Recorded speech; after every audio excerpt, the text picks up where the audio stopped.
سورۃ البقرہ جو 286 آیات پر مشتمل ہے، تقریباً 2.5 پاروں پر پھیلی ہوئی ہے۔ ہر شخص جانتا ہے کہ یہ قرآن حکیم کی حجم کے اعتبار سے سب سے بڑی سورت ہے، لیکن یہ معاملہ صرف حجم کا نہیں ہے۔ نبی اکرم صلی اللہ علیہ وسلم نے اسے سنام القرآن قرار دیا ہے۔ آپ نے فرمایا لکل شیء سنام، ہر چیز کی ایک چوٹی ہوتی ہے، جیسے اونٹ کا کوہان ہوتا ہے۔ وسنام القرآن البقرہ، سنام القرآن، قرآن کی چوٹی جو ہے وہ سورۃ البقرہ ہے۔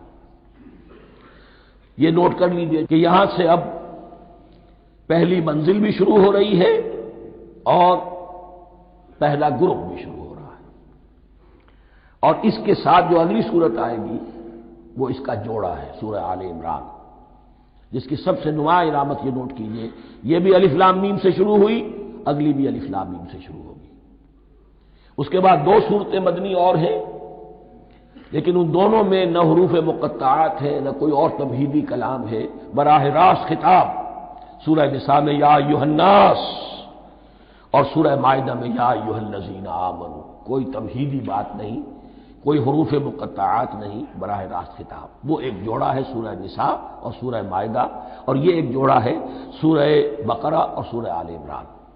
سورہ بقرہ اور سورہ آل عمران کو نبی اکرم صلی اللہ علیہ وسلم نے الزہراوین بھی قرار دیا ہے۔ زہرا کہتے ہیں بڑی روشن چیز کو، یہ حضرت فاطمہ رضی اللہ تعالی عنہ کے نام کے ساتھ آتا ہے، فاطمۃ الزہراء، تو زہرا بہت روشن دمکتی ہوئی شے۔ الزہراوین، یہ 2 نہایت دمکتی ہوئی صورتیں ہیں جو قیامت کے دن 2 بدلیوں کی شکل میں ظاہر ہوں گی، حضور نے فرمایا، اور جو لوگ ان صورتوں سے محبت کرتے تھے ان پر سایہ کریں گی۔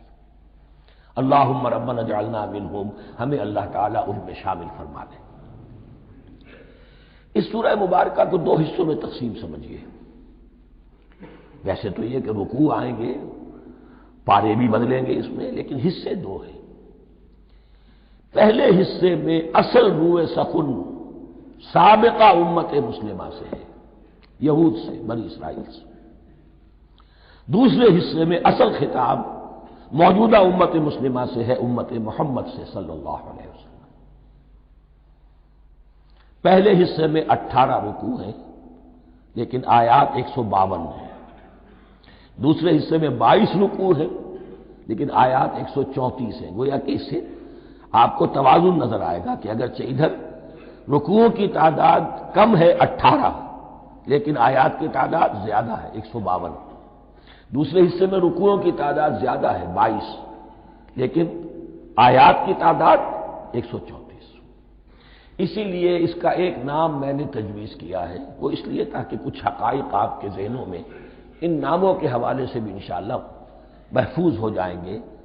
سورۃ الامتین، 2 امتوں کی صورت، اس لیے کہ تقریباً نصف اس کی ساری بحث جو ہے، مرکزی بحث، وہ سابقہ امت مسلمہ بنی اسرائیل، اور دوسرا نصف اس میں سارا خطاب وہ ہے موجودہ امت مسلمہ یعنی امت محمد صلی اللہ علیہ وسلم۔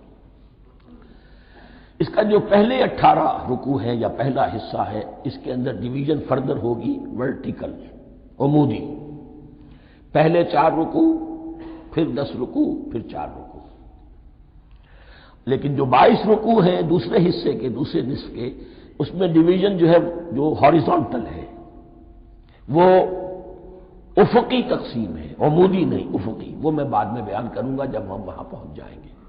ان کو پہلے سمجھ لیجئے کہ اس پہلے حصے کی جو تقسیم میں نے کی ہے، پہلے 4 رکوع، پھر 10 رکوع اور پھر 4 رکوع۔ پہلے 4 رکوع یوں سمجھیے کہ پورے قرآن مجید کے لیے اس کی حکمت اور فلسفے کا جو حصہ مکی قرآن میں بیان ہو چکا تھا اس کا خلاصہ ہے۔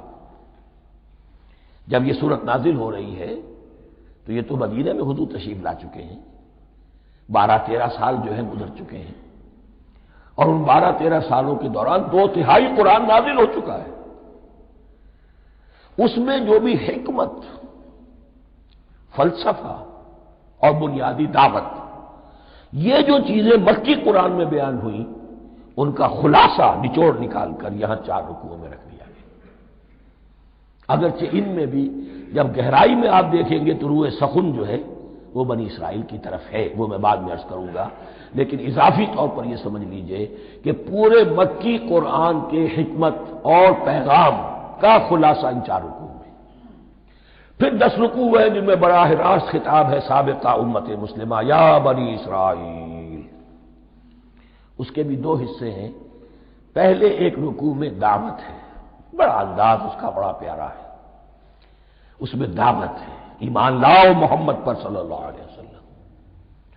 اور اس کے بعد 9 رکوع ہیں ملامت کے، ملامت، تنقید، تم نے یہ کیا اور یہ کیا اور یہ کیا، ہم نے یہ احسان کیے، یہ احسان کیے، یہ احسان کیے، تم نے یہ ناشکری کی، یہ ناشکری کی، یہ ناشکری کی۔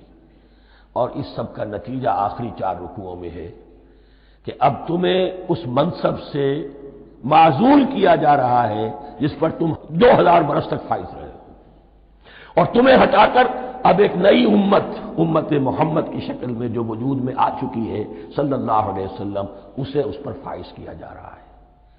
اور اس کی علامت کے طور پر اسے میں کہا کرتا ہوں کورونیشن، تاج پوشی۔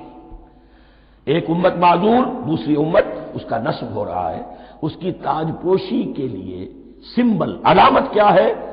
قبلہ تحویل، وہ قبلہ یروشلم سابقہ امت کا قبلہ اب ادھر رخ نہیں ہوگا، اب اہل توحید کا قبلہ یہ مکے کی طرف ہوگا، بیت اللہ کی طرف ہوگا۔ تو تحویل قبلہ کا مضمون ہے جو ان 4 رکوعوں میں آتا ہے۔ تو یہ میں نے تھوڑی سی تمہید جو ہے آپ کے سامنے رکھ دی ہے۔ اب بسم اللہ کیجئے۔ بسم اللہ الرحمن الرحیم، الف لام میم۔ الف لام میم یہ حروف مقطعات ہیں،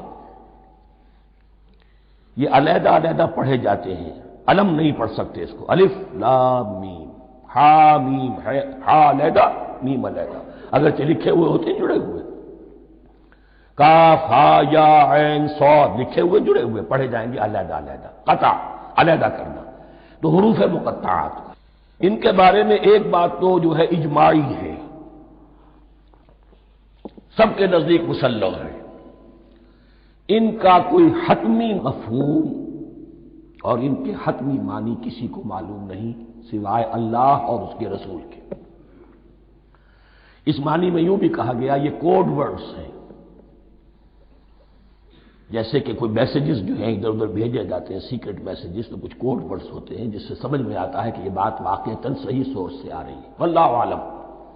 لیکن اس کا کوئی مفہوم اور اس کے معنی جو ہیں وہ اتفاق اس پر ہے، اگرچہ بعض حضرات نے کچھ اپنی سی کوشش کی ہے، کچھ مفہوم جو ہے بنانے کی، وہ اپنی جگہ پر ہے، لیکن یہ کہ کسی حضرت عبداللہ ابن عباس رضی اللہ تعالی عنہما نے بعض ایسی کوششیں کی ہیں، لیکن ان کی رائے کو بھی ان کی ذاتی رائے سمجھا گیا ہے، امت نے اسے قبول نہیں کیا۔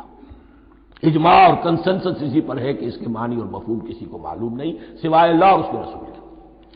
البتہ بعض چیزیں ایسی ہیں کہ وہ اگر نوٹ کر لی جائیں تو شاید آئندہ ہے اس میں کچھ راز کھلنے کے امکانات پیدا ہو جائیں۔ دیکھیے عربی زبان کے جو الفابیٹس ہیں ان کی تعداد 29 ہے یا 28 ہے، میں بتا چکا ہوں۔ الف اور حمزہ کو ایک سمجھے تو 28 ورنہ 29۔ پہلی بات یہ نوٹ کیجئے قرآن حکیم کی 114 سورتوں میں سے 29 سورتوں میں ان کے شروع میں یہ حروف مقطعات آئے۔ دوسری بات یہ کہ اس میں 28 کا نصف کیجئے تو 14 استعمال ہوئے، 14 نہیں استعمال ہوئے، بالکل آدھی تعداد استعمال ہوئی ہے۔ تیسرے یہ کہ جو شروع اور آخر اور درمیان 3 حصوں میں تقسیم کر دیجئے آپ، 9 9 9 پلواڑی 27، ایک طرف 10 رہ جائیں گے۔ پہلے حصے میں سے بہت کم حروف لیے گئے، بہت کم۔ آخری حصے کے تقریباً تمام حروف ہیں، تقریباً۔ درمیانی حصہ وہ ہے کہ جس میں آپ نے دیکھا ہے کہ عربی میں جوڑوں کی شکل میں ہے، صاد ضاد، فرق کیا ہے نقطے کا، سین شین فرق کیا ہے نقطوں کا، را زا فرق کیا ہے نقطے کا۔ تو جو بھی نقطے والا لفظ ہے وہ نہیں لیا گیا، اور جو بغیر نقطے کے غیر منقوط ہے وہ لیا گیا۔ پھر اس میں 3 سورتیں ہیں جن میں ایک ایک حرف آیا ہے، سورہ قاف، سورہ نون، سورہ صاد۔ پھر صورتیں ہیں جن میں 2 آئی ہیں، جن میں 3 آئے ہیں، پھر 4 آئے ہیں، 2 ہی صورتیں ہیں جن میں 4 ہیں، اور 2 ہی صورتیں جن میں 5 ہیں۔ تو یہ ہے صرف یوں سمجھئے کہ اعداد و شمار۔ اس کے حوالے سے کچھ آدمی غور کرے تو شاید کوئی بات نکلے۔ باقی وہ مثال میں آپ کو بتا دیتا ہوں کہ حضرت عبداللہ ابن عباس نے ایک رائے ظاہر کی کہ الف لام میم در حقیقت ایک جملے کا خلاصہ ہے۔ انا اللہ اعلم، پہلا لفظ انا، اس کا الف لے لیا، درمیانی لفظ ہے اللہ، اس کا درمیانی لام لے لیا، تیسرا لفظ اعلم، یہ آخری لفظ ہے، آخری حرف میم لے لیا، انا اللہ اعلم، میں اللہ جانتا ہوں، واللہ اعلم، واقعتاً اللہ ہی جانتا ہے۔ یہ حضرت عبداللہ ابن عباس کی رائے ہے، لیکن اگرچہ انہیں حبر الامت مانا گیا ہے، لیکن یہ کہ ان کی اس رائے کو بھی اکثر و بیشتر مفسرین نے قبول نہیں کیا۔ اب جو پہلے 2 رکوع ہیں اس سورہ بقرہ کے، ان کے بارے میں تعویل عام اور تعویل خاص کا ایک بڑا بنیادی فرق ہے جو نوٹ کر لینا چاہیے۔ جس وقت یہ صورت نازل ہو رہی ہے، میں عرض کر چکا ہوں کہ 12 سال ہو چکے تھے حضور کو اپنا فریضہ نبوت و رسالت ادا کرتے ہوئے۔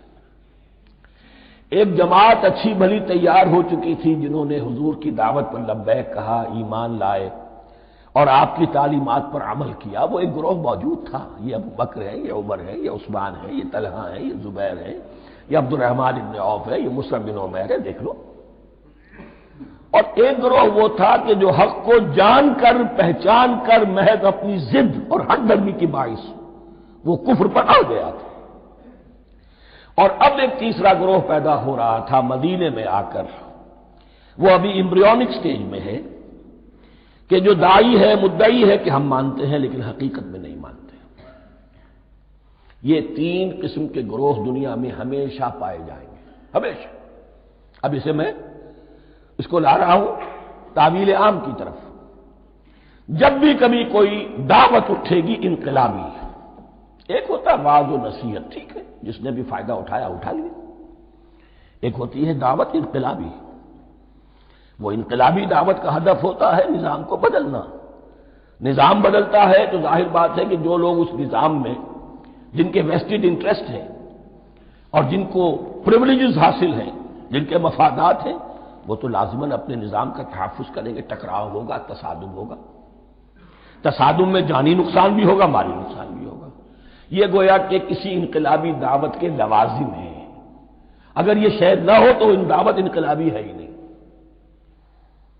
اس اعتبار سے ہر انقلابی دعوت کے جواب میں 3 طبقے پیدا ہو جاتے ہیں۔ ایک وہ کہ جو اس دعوت کو قبول کرتے ہیں دیانت کے ساتھ، خلوص کے ساتھ، اخلاص کے ساتھ، اور پھر پوری جواں مردی کا ثبوت دیتے ہیں، ہر کے بعد آباد، اب جو آئے سو آئے، جان دینی پڑے حاضر ہیں، مال دینا پڑے حاضر ہیں، کوئی تکلیف آئے، کوئی مشقت آئے، کوئی مصیبت آئے، کوئی قربانی کرے حاضر۔ جب پکارا گیا واپس نہیں پھیرا کوئی فرمان جنوں کا، اور تنہا نہیں لوٹی کبھی آواز جرس کی۔ خیریت جاں راحت تن صحت داماں، سب بھول گئیں مصلحتیں اہل ہوس کی۔ ایک وہ لوگ ہوتے ہیں، ایک وہ لوگ ہوتے ہیں کہ جو اڑ جاتے ہیں ضد پر، ہٹ درمی پر، ماننے کے باوجود، جاننے کے باوجود کہ بات تو ٹھیک ہے جو کہہ رہے ہیں، کیسے مان لیں؟ ہماری سیادت، ہماری چودراہٹ، ہمارے مفادات، ہمارے یہ ساری چیزیں، ان سب کے اوپر زد پڑ رہی ہے۔ یہ لوگ اڑ جاتے ہیں اور پھر کوئی دعوت، کوئی نصیحت، کوئی مزید افہام و تفہیم ان کے حق میں مفید نہیں ہوتی۔ اس لیے کہ صحیح بات ہے جو کہتے ہیں کہ سوتے کو تو جگایا جا سکتا ہے، جاگتے کو کیسے جگائیں؟ کوئی سویا ہوا ہے تو آپ اسے جگا دیں گے، جو جاگا ہوا ہے لیکن وہ بنا ہوا ہے، وہ اٹھنے کو تیار ہی نہیں ہے، تو آپ کیسے اٹھا دیں گے اس کو؟ تو جو لوگ جان بوجھ کر حق کو پہچان کر رد کر دیتے ہیں، پھر ان کے حق میں کوئی دعوت، کوئی نصیحت، کوئی تبلیغ، کوئی انذار، کوئی تبشیر مفید نہیں ہوتی۔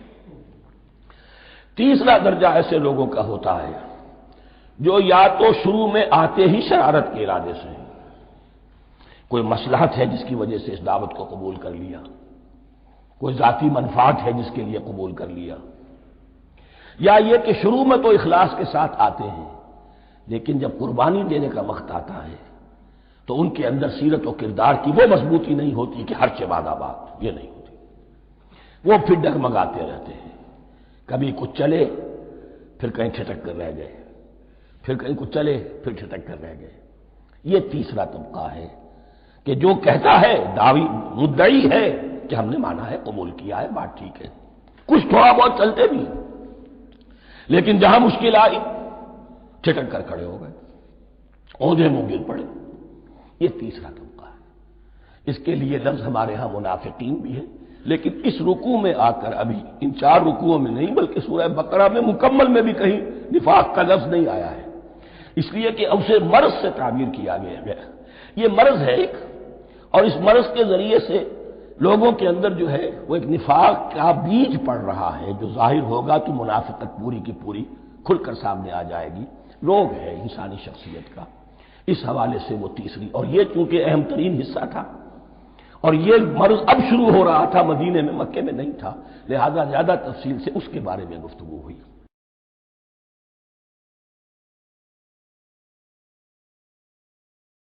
ذالک الکتاب لا ریب فیہ، یہ وہ کتاب ہے اس میں کوئی شک نہیں۔ الکتاب اس لیے کہا گیا ہے کہ قرآن مجید کی پیشنگوئیاں اور خوشخبریاں سابقہ کتابوں میں موجود تھیں، اور چونکہ اس سورہ مبارکہ میں اصل خطاب کا رخ جو ہے وہ ہے سابقہ امت مسلمہ کی طرف، تو ذالک کتاب نہیں کہا گیا، ذالک کتاب لا ریب فیہ نہیں، ذالک الکتاب، یہ وہ کتاب ہے، کتاب موعود ہے جس کی پیشنگوئیاں تورات اور انجیل میں موجود تھیں۔ لا ریب فیہ، اس میں کوئی شک نہیں۔ حرف اورا ریب، نئے، تبدیل، نئے، یہی الفاظ آئے ہیں سورہ سجدہ کے شروع میں بھی، الف لام میم تنزیل الکتاب لا ریب فیہ رب العالمین، لا ریب فیہ من رب العالمین، فیہ ھدی للمتقین۔ فیہ دونوں طرف مل سکتا ہے، لا ریب فیہ اسے معانقہ کہتے ہیں، لا ریب فیہ پڑھیں گے تو ھدی سے شروع کر دیں گے، لا ریب پر ختم کر دیں گے تو فیہ ھدی للمتقین، یہ دونوں معنی درست ہوں گے۔ آپ کو مل جائے گا جو قرآن شریف لے کر بیٹھے ہوئے ہیں کہ حاشیے میں معانقہ نمبر 1 لکھا ہوا ہے، معانقہ عند المتاخرین۔ ھدی للمتقین یہ ہدایت ہے، رہنمائی ہے اہل تقوی میں جو بچنا چاہیں۔ تقوی کا اصل مفہوم سمجھ لیجئے، بقا یقین، کسی کو بچانا، تقوی خود بچنا۔ جن لوگوں کے اندر فطرت سلیمہ ہوتی ہے ان میں اخلاقی حس موجود ہوتی ہے، وہ بری چیز سے بچنا چاہتے ہیں، بھلی کو حاصل کرنا چاہتے ہیں، وہ لوگ ہیں کہ جو گویا کہ اس قرآن کا اصل مخاطب ہے، وہی اس سے استفادہ کر سکیں گے۔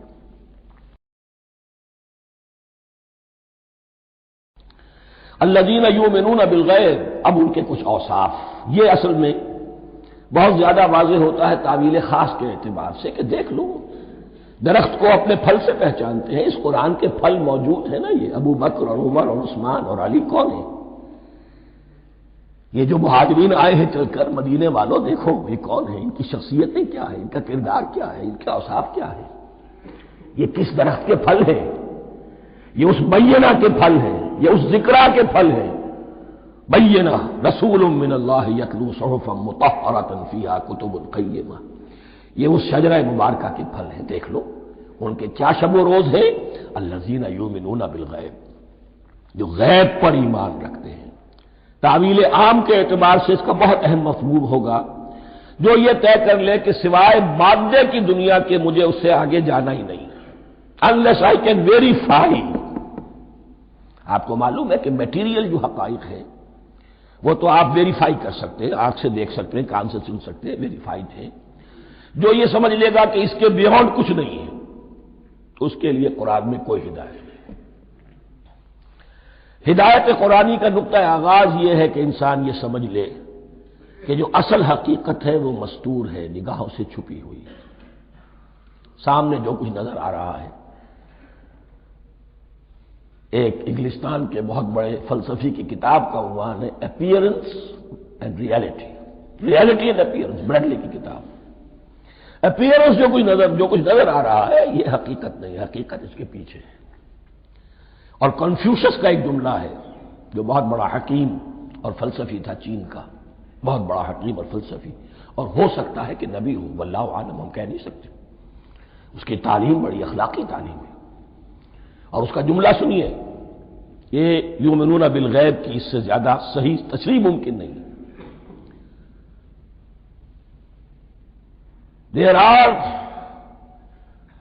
certain things, there's nothing more real than what cannot be seen. And there's nothing more certain than what cannot be heard. وہ حقائق جو آنکھوں سے نہیں دیکھے جا سکتے اور کانوں سے نہیں سنے جا سکتے، ان سے زیادہ یقینی اور واقعی حقائق اور کوئی نہیں۔ There's nothing more real than what cannot be seen. And there's nothing more certain than what cannot be heard. الذین یؤمنون بالغیب ویقیمون الصلاۃ، نماز قائم کرتے ہیں، ومما رزقناہم ينفقون، اور جو کچھ ہم نے انہیں دیا ہے اس میں سے خرچ کرتے ہیں، خیر میں، بھلائی میں، نیکی میں، ابنائے نو کی حاجات کو رفع کرنے میں، لوگوں کی تکلیفیں دور کرنے میں، خود اللہ کے لیے، اللہ کی رضا جوئی کے لیے، اللہ کو قرض حسنہ دیتے ہوئے۔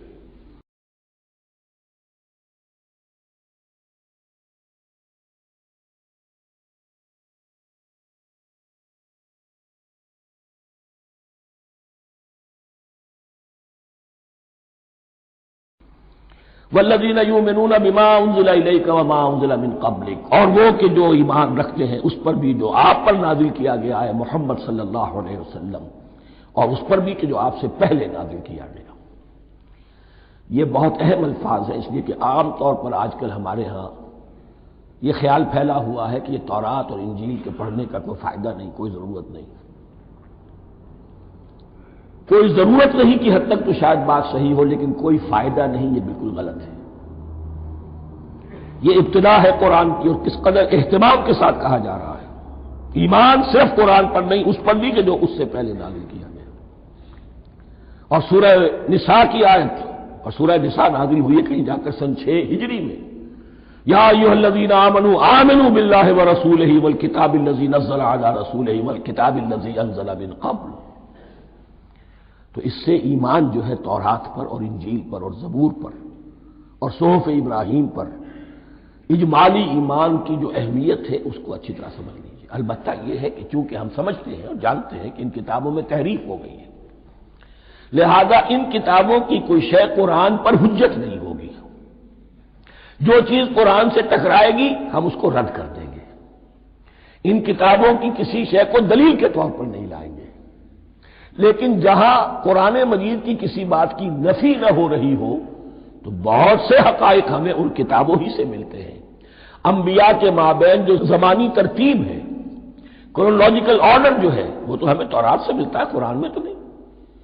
قرآن میں کبھی حضرت نوح کا ذکر بعد میں ہے، حضرت موسیٰ کا پہلے، وہاں تو کسی اور پہلو سے ترتیب آتی ہے، لیکن وہاں ہمیں تاریخ ملتی ہے ابراہیم کی، اسحاق کی، یعقوب کی، انبیاء بنی اسرائیل کی، موسیٰ کی، عیسیٰ کی، یہ ساری چیزیں۔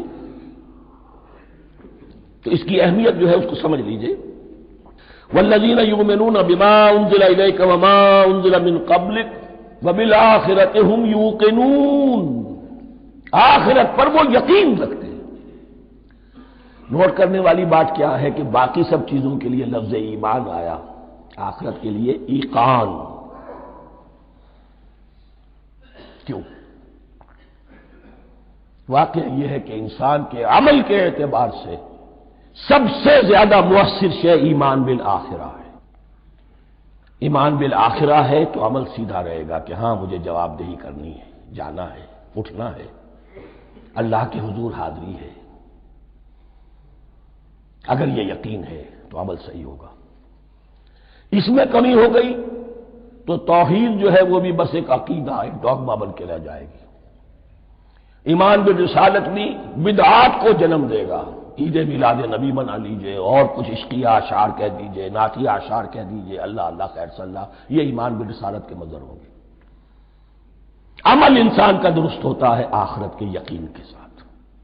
وبالآخرۃ ہم یوقنون، آخرت پر انہی کا یقین ہے، انہی کا یقین ہے۔ یہ حصر بھی ہے اس اعتبار سے کہ یہودی میں مدعی تھے کہ ہم آخرت پر یقین رکھتے ہیں، یہاں کنٹراسٹ دکھایا جا رہا ہے آخرت پر یقین رکھنے والے یہ لوگ ہیں، اور تعویل خاص کے اعتبار سے وہ لوگ موجود ہیں تمہاری نگاہوں کے سامنے۔ 13 برس کی محنت کی کمائی محمد الرسول اللہ صلی اللہ علیہ وسلم کی، اس کتاب کی، یتلو علیہم آیاتہ ویزکیہم ویعلمہم الکتاب والحکمہ، اس کا جو نتیجہ ہے وہ تمہارے سامنے ہے۔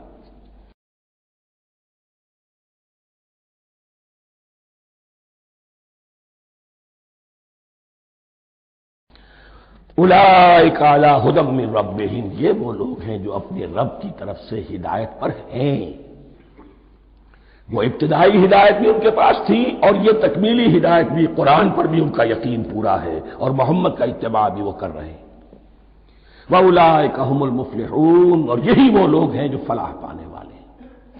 فلاح کا لفظ بھی قرآن مجید کی بڑی اہم اصطلاح ہے، منزل مراد کو پہنچ جانا، کسی باطنی حقیقت کا عیا ہو جانا۔ اسی لیے اس پر پھر گفتگو انشاءاللہ ہوگی سورہ مومنون کے شروع میں، لیکن یہ کہ فلاح پانے والے، کامیاب ہونے والے اصل میں یہی لوگ ہیں۔ تو گویا کہ تعویل خاص میں صحابہ کرام کی طرف اشارہ ہو گیا، تعویل عام میں ہر شخص کو بتا دیا گیا اگر قرآن کی ہدایت سے مستفید ہونا ہے تو یہ اوصاف اپنے اندر پیدا کرو۔